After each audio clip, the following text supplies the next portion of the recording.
تو ویزا لگنے کے چانسز پرائیویٹ کے زیادہ ہیں یا سرکاری کے زیادہ، یہ ایسا نہیں ہے۔ جو چیز اصل میں میٹر کرتی ہے وہ ہے آپ کا سورس آف انکم اور آپ کا ڈیزگنیشن۔ اگر آپ کا سورس آف انکم اچھا ہے اور آپ کا ڈیزگنیشن اچھا ہے تو آپ کو ویزا ملنے میں کوئی ایشو نہیں ہوگا، چاہے آپ سرکاری ملازم ہو یا پرائیویٹ ملازم ہو۔ سرکاری ملازم کے لیے میں یہ کہوں گا کہ اگر کچھ سرکاری ڈپارٹمنٹ ایسے بھی ہوتے ہیں جو کہ ڈیزگنیشن، جب آپ ان سے لیٹر لیتے ہیں NOC، وہ آپ کو آپ کا ڈیزگنیشن لکھ کر دیتے ہیں، اور کچھ سرکاری ادارے ایسے ہوتے ہیں وہ آپ کو ڈیزگنیشن آپ کا لیٹر پر لکھ کر نہیں دیتے۔ اگر آپ سمجھتے ہیں کہ آپ کے ادارے میں آپ کی جو ہے جان پہچان اچھی ہے، اور اگر آپ سمجھتے ہیں کہ اس میں کوئی لافلی کوئی غلط بات نہیں ہے، تو آپ اپنے سرکاری ادارے سے بھی یہ ان سے ریکویسٹ کر سکتے ہیں کہ جی آپ ہمیں ہمارا ایسا NOC لیٹر دے دیں جس میں ہمارا ڈیزگنیشن بھی لکھا ہو اور ہماری سیلری کا جو ہے سارا بریک ڈاؤن بھی لکھا ہو، جس طرح میں نے ابھی بات کی کہ آپ میڈیکل الاؤنس وغیرہ ڈلوائیں وغیرہ سارا کچھ کریں۔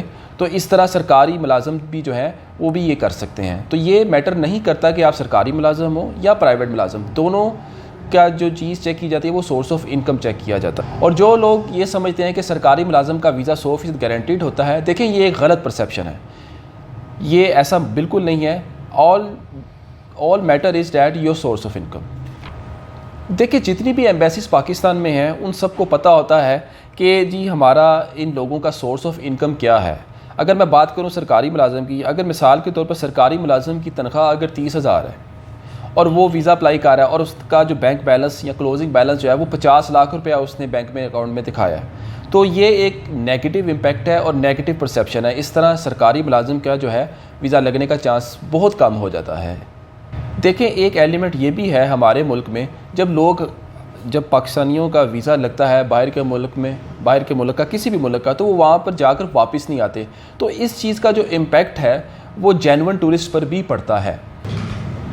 اب جو ویزا آفیسر جو ہوتا ہے وہ یہ اسیس کر رہا ہوتا ہے جب آپ کی اپلیکیشن اس کے پاس جاتی ہے کہ یہ بندہ فائنینشلی اپنے ملک میں کتنا سیٹلڈ ہے، کیا اس کے پاس اس کا سورس آف انکم کیا ہے، کیا اس کے پاس اپنا گھر ہے، کیا اس کے پاس اپنی جائیداد ہے، کیا اس کے پاس کوئی دوسرا سورس آف انکم ہے جیسے رینٹل انکم اس کو آتی ہے، کیا اس کے بچے اسکول میں پڑھتے ہیں، کیا اس بچوں کی اسکول کی فیس یہ پے کر رہا ہے بینک کے ذریعے یا دوسرے ذرائع سے۔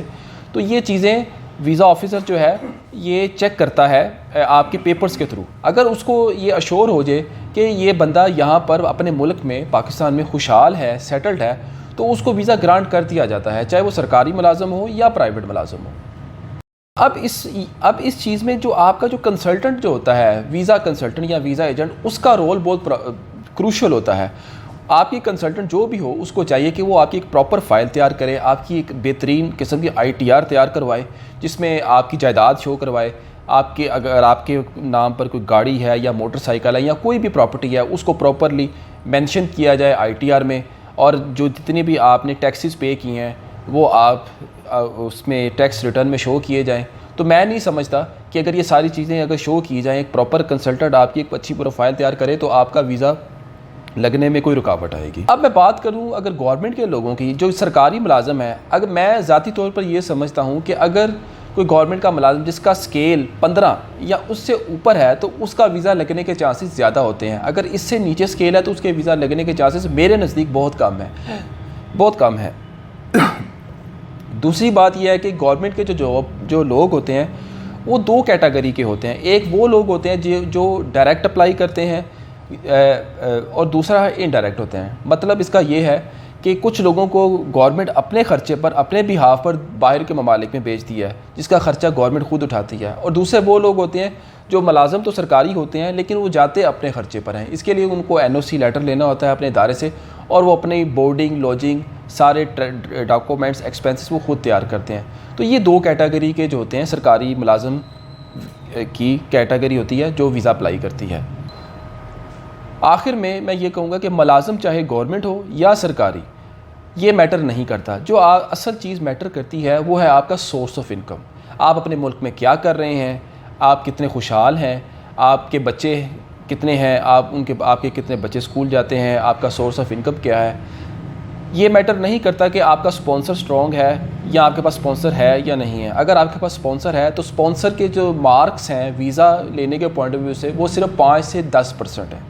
جو 90 سے 95% جو آپ کی ویزا پروفائل جو میٹر کرتی ہے وہ آپ کی سورس آف انکم پر میٹر کرتی ہے کہ آپ اپنے ملک میں کتنے خوشحال ہیں اور کیا آپ اپنے ملک دوسرے ملک میں جا کر واپس آئیں گے کہ نہیں۔